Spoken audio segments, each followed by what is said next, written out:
nag-lower siya sa iyang mga kuan, iting patrol. Janstot Vlog, shout out. Ganito talaga si Sir Paul, pugong biyahero sa mga scholar niya o sa lahat ng kanyang tinutulungan, maasikaso at maalaga. Walang kaarte-arte kaya naman saludo ang lahat sa kanya. Janstot Vlog muling nagbabalik para magbigay mixing reaction update isa sa mga vlog ni Madam Yula. Panoorin po ang buong kwento ng video sa kanyang channel at paki-subscribe na din po. Salamat po ng marami. Sila po yung 3PB Angels na sasama sana sa Maynila ngunit hindi natuloy gawa ng hindi rin pagkatuloy ni Nanay Lorna.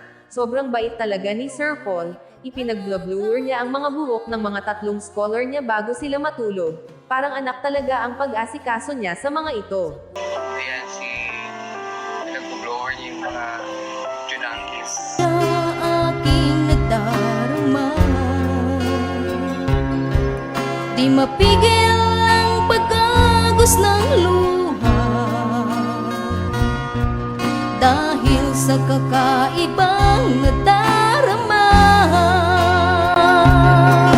Nang ikaw ay tanggapin ang iyong hiwagay na malas, nang ikaw ay tanggapin, buhay ko ay nagbago.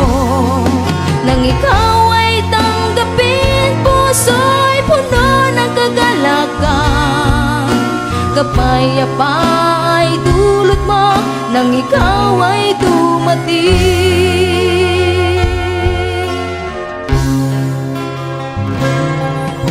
Ang buhay ko ngayon may halaga,